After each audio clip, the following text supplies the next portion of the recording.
shumë prind presin që shkolla si institucion ta kryj detyrën e prindërimit.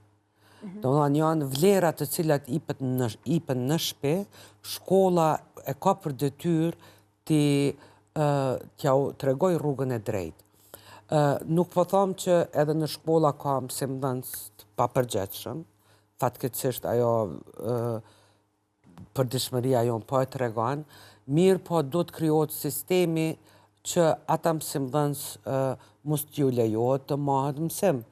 Për shembull, kem raste kur nxënës detyrohen ta ndrojnë shkollën apo drejtimet e tyre për shkak sipas tyre një mësimdhënëse.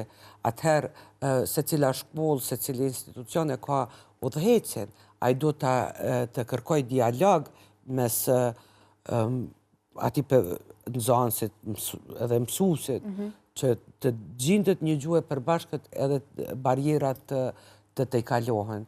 Por prap, unë mendoj që barra më e madhe ju bjen prindërve, sepse ata janë përgjegjës për fëmijët e tyre deri në moshën 18 vjeçare.